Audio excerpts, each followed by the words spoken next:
আসসালামু আলাইকুম। বাংলা সংবাদে সবাইকে স্বাগত জানাচ্ছি। আমি চিন্তিয়া হক। শুরুতেই সংবাদ শিরোনাম।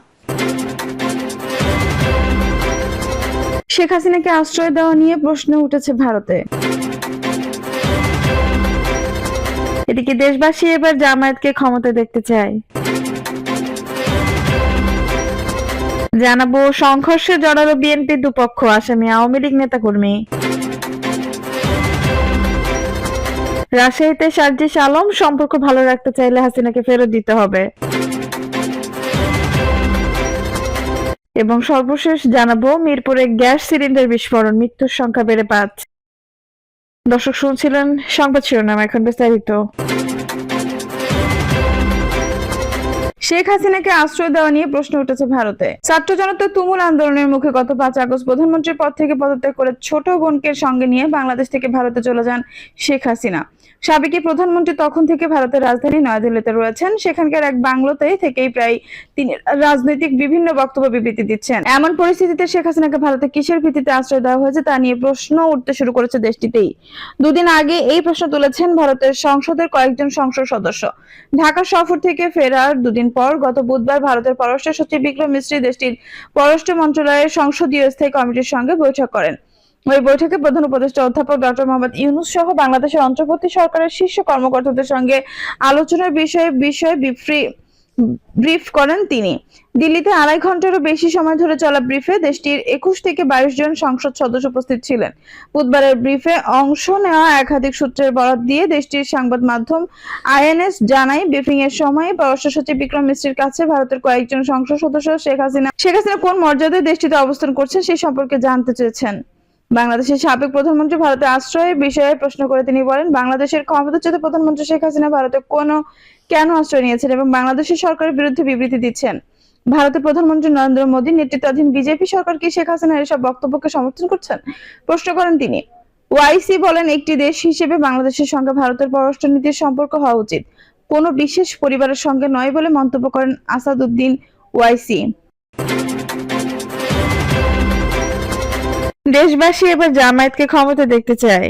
দেশবাসী এবার বাংলাদেশ জামায়াত ইসলামীকে শাসন ক্ষমতায় দেখতে চায় বলে মন্তব্য করেছেন ছাত্র শিবিরের সাবেক কেন্দ্রীয় সভাপতি ও জামায়াতের ঢাকা মহানগর উত্তরের সহকারী সেক্রেটারি ইয়াসিন আরাফাত।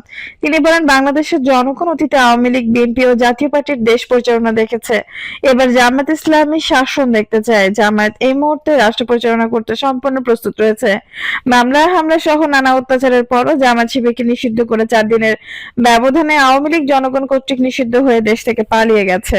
ইয়াসিন আরাফাত বলেন, শেখ হাসিনা ডান হাত হিসেবে পরিচিত ওবায়দুল কাদের সারা বাংলাদেশের সব হত্যাকাণ্ডের মাস্টার মাইন্ড। তার নামের আগে একটি পাখির নাম উচ্চারণ করা হয়। ওই নাম নিয়ে আমি পাখির অসম্মান করতে চাই না, শুধু দাবি করব ওবায়দুল কাদের অবিলম্বে দেশে এনে ফাঁসির কাষ্ঠে ঝুলিয়ে হত্যার বদলা নিতে হবে। তিনি আরো বলেন, 2013 সাল 14 ডিসেম্বর বসুরহাটে শিবির মিছিলের পুলিশ ও কাদের মির্জার ক্যাডাররা পাখির মতো গুলি করে জামায়াত শিবিরের 7 কর্মীকে হত্যা করেছে। সেদিন তাদের জানাজাও ঠিকমতো পড়তে দেয়নি। আমরা সেই মামলার প্রধান আসামি ওবায়দুল কাদেরের ভাই কাদের মির্জা সহ সব আসামির ফাঁসির দাবি করছি। সংঘর্ষে জড়ালো বিএনপির দুপক্ষ, আসামি আওয়ামী লীগ নেতাকর্মী। সংঘর্ষে জড়াই বিএনপির দুই পক্ষের নেতাকর্মীরা করে পাল্টাপাল্টি মামলা, তবে আসামির তালিকায় আছে আওয়ামী লীগের নেতাকর্মীর নাম। যা নিয়ে ক্ষোভ প্রকাশ করেছেন অনেকে। বিএনপির নেতাকর্মীদের মধ্যে দেখা দিয়েছে মিশ্র প্রতিক্রিয়া। জানা গেছে, গত মঙ্গলবার রাতে চারফাসনের দক্ষিণ আইচা থানার আইচা সদর বাজারে সংঘর্ষে জড়িত পড়ে বিএনপির দুই পক্ষের নেতাকর্মীরা। এ ঘটনার গত বৃহস্পতিবার 73 জনের বিরুদ্ধে মামলা করেন কেন্দ্রীয় যুবদলের সাধারণ সম্পাদক নুরুল ইসলাম নয়নের অনুসারী কেন্দ্রীয় যুবদলের সদস্য সিরাজুল ইসলাম সবুজ খান। একই ঘটনায় শুক্রবার রাতে 66 জনের বিরুদ্ধে মামলা করেন সাবেক সংসদ সদস্য নাজিম উদ্দিন আলমের অনুসারী বিএনপি নেতা আনারুল ইসলাম ছোট্টু। বিষয়টি শনিবার দুপুরে নিশ্চিত করেন দক্ষিণ আইচা থানার ভারপ্রাপ্ত কর্মকর্তা এরশাদুল হক ভূঁইয়া। বিএনপির দুই পক্ষের সংঘর্ষের মামলার আওয়ামী লীগ নেতাকর্মীদের আসামি করায় ক্ষোভ প্রকাশ করেছেন দক্ষিণ আইচা থানার আওয়ামী লীগের সাধারণ সম্পাদক সোহাগ আখন। তার ভাষ্য, বিএনপি নেতাকর্মীর রোষানলে পড়ে আওয়ামী লীগের অনেক নেতাকর্মী এলাকায় নেই, বাড়ি ছাড়া হয়েছেন অনেকে, কেউ বা প্রবাসে চলে গেছেন। মারামারি করলো বিএনপির দুই পক্ষের লোকজন, অথচ আসামি করা হলো আওয়ামী লীগের 19 নেতাকর্মীকে। মামলার বিষয়ে কোনো মন্তব্য করতে রাজি হননি নয়নের অনুসারী দক্ষিণ আইচা থানার বিএনপি সভাপতি রেজাউল করিম খন্দকার। তবে নয়নের পক্ষের মামলার বাদী কেন্দ্রীয় যুবদলের সদস্য সিরাজুল ইসলাম বলেন, ঘটনায় জড়িতদের আসামি করে আমাদের মামলাটি করা হয়েছে। যে দুজনকে আওয়ামী লীগ নেতা দাবি করা হচ্ছে, মূলত তারা বিএনপি কর্মী। বিষয়টি নিয়ে আলমের অনুসারী দক্ষিণ আইচা থানার বিএনপি সাধারণ সম্পাদক ফারুক মাস্টার বলেন, আওয়ামী লীগের এসব নেতাকর্মীর মধ্যে আমার জানা মতে 3 জন সংঘর্ষের সময় ছিলেন না, তবে অপর আওয়ামী লীগ নেতাকর্মীরা ছিলেন বলে মামলার বাদী জানিয়ে এজাহার দাখিল করেছেন। দক্ষিণ আইসি থানার ওসি এরশাদুল হক ভূঁইয়া জানান, সংঘর্ষের ঘটনায় বাদীদের দেওয়া এজাহারের মতে দুই পক্ষের পাল্টাপাল্টি মামলা নেওয়া হয়েছে। তবে মামলার দুই তদন্তাধীন সংঘর্ষে যারা জড়িত নয়, যাচাই করে মামলা থেকে তাদের বাদ দেওয়া হবে। রাজশাহীতে সার্জিস আলম, সম্পর্ক ভালো রাখতে চাইলে হাসিনাকে ফেরত দিতে হবে। জুলাই শহীদ স্মৃতি ফাউন্ডেশনের সাধারণ সম্পাদক ও জাতীয় নাগরিক কমিটির মুখ্য সংগঠক সার্জিস আলম বলেছেন, ভারতের সঙ্গে বাংলাদেশের সম্পর্ক কি হবে সেটা তাদের কাজের মাধ্যমে নির্ধারিত হবে। সম্পর্ক ভালো রাখতে চাইলে ভারতকে খুনি শেখ হাসিনাকে আশ্রয় না দিয়ে ফেরত দিতে হবে। বাংলাদেশের মানুষ তার বিচার করবে। তিনি বলেন, আমরা শুধু বাংলাদেশ পুলিশ নই, বাংলাদেশ সেনাবাহিনী, বাংলাদেশের অন্তর্বর্তীকালীন সরকার, সবাইকে একটি জিনিস আমাদের জায়গা থেকে অনুরোধ করতে চাই, আমরা কারো অন্ধ দালাল নই, আমরা ক্ষমতা পিপাসু নই। বিবেকবোধ জায়গা যদি আমাদের মনে হয় সে যেই এই অভ্যুত্থানের স্পিরিটের সঙ্গে বিশ্বাসঘাতকতা করেছেন, ইভেন প্রফেসর ডক্টর ইউনূস যদি হয়, আমরা তাকেও ছেড়ে কথা বলবো না। সার্জিস আলম বলেন, আমরা বিবেকবোধ বেঁচে দেওয়া ওই প্রজন্ম নই, তাহলে আমরা আমাদের প্রতিবেশী বিশ্বের অন্যতম পরিশক্তি ভারতের দালালি করতাম, কিন্তু আমরা তা করিনি, করব না। সার্জিস আরো বলেন, যারা গণহত্যার সাহায্যে জড়িত ছিল তাদের আমরা বিন্দুমাত্র ছাড় দেব না। পুলিশ হোক, আওয়ামী লীগ, যুবলীগ, ছাত্রলীগ, পরিচয় যাই হোক, এই পরিচয়গুলো মুখ্য নয়। তার বিরুদ্ধে যদি ডকুমেন্ট থাকে তাহলে আমাদের কাছে তার একমাত্র পরিচয় একজন খুনি হত্যাকারী। তাদের দৃষ্টান্তমূলক শাস্তি নিশ্চিত করতে হবে। এখন আওয়ামী লীগের অনেক নেতা গ্রেপ্তার না হওয়ায় ক্ষোভ প্রকাশ করে সার্জিস বলেন, 24-এর অভ্যুত্থানে 4 মাস পেরিয়েছে। খুনি হাসিনার অন্যতম দোষর নাটোরের খুনি এমপি শিমুল আজও আমাদের সামনে রয়েছেন। আজও পাবনার সাইড চেয়ারম্যান এই বাংলাদেশে তার অস্তিত্ব রয়েছে, অথচ এই খুনিরা প্রকাশ্যে আমার ভাইদেরকে পুড়িয়ে মেরেছে, গুলি করে হত্যা করেছে। তাহলে আমাদের ওই বিচার ব্যবস্থা, পুলিশের গুরুত্বপূর্ণ জায়গায় যারা আছেন, স্বরাষ্ট্র মন্ত্রণালয় বিচার ব্যবস্থার উপদেষ্টা হিসেবে দায়িত্ব পালন করেছেন, যে শহীদের রক্তের উপর দাঁড়িয়ে আজকে আপনার উপদেষ্টা, পুলিশ সুপার, আইজিপি, ডিআইজি, বিভাগীয় কমিশনার, তাদের রক্তের সঙ্গে এই বেইমানি কিভাবে সম্ভব?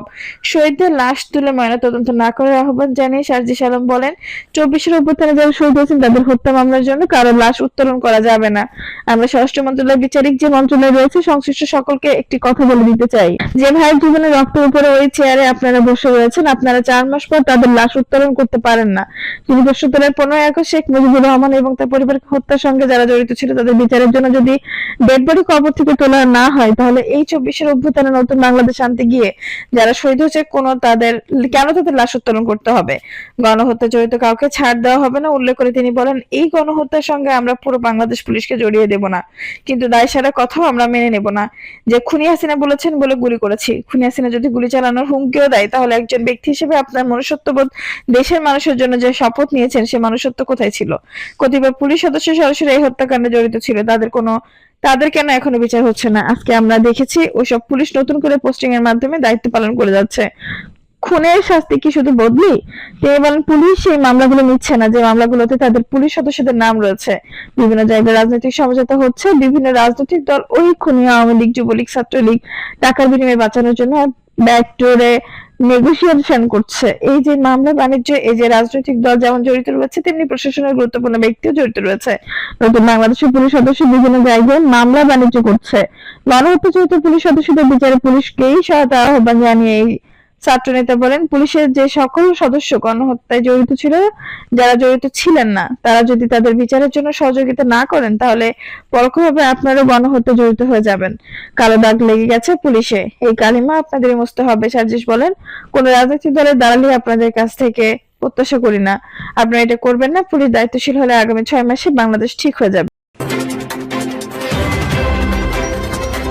মিরপুরে গ্যাস সিলিন্ডার বিস্ফোরণ, মৃত্যুর সংখ্যা বেড়ে 5। রাজধানী মিরপুর 11 নম্বর সেকশনে সি ব্লকের 5 নম্বর এভিনিউয়ের একটি বাসায় গ্যাস সিলিন্ডার বিস্ফোরণের ঘটনায় দগ্ধ স্বপ্না নামের আরো এক নারীর মৃত্যু হয়েছে। এর আগে দগ্ধ হয়ে চিকিৎসাধীন অবস্থায় আব্দুল খলিল, রুমা আক্তার, শিশু মোহাম্মদ ও আব্দুল্লাহ মৃত্যু হয়। এই নিয়ে ওই ঘটনার মৃত্যু সংখ্যা বেড়ে দাঁড়িয়েছে 5 জনে। বিষয়টি নিশ্চিত করেছে national institute of burn and plastic surgery জরুরি বিভাগের আবাসিক সার্জন ডক্টর শাওন বিন রহমান। তিনি বলেন, তার শরীরের 14% দগ্ধ হয়েছিল। বিকেলের দিকে নিবিড় পরিচর্যা কেন্দ্রে চিকিৎসাধীন অবস্থায় তিনি মারা গেছেন। দর্শক, এই ছিল এখনকার সর্বশেষ সংবাদ। নিউজটি ভালো লাগলে অবশ্যই একটা লাইক দিন, কমেন্টে আপনার মূল্যবান মতামত জানান। সবসময় আমাদের পাশে থাকতে সাবস্ক্রাইব করে বেল বাটনটি অন করুন। ধন্যবাদ।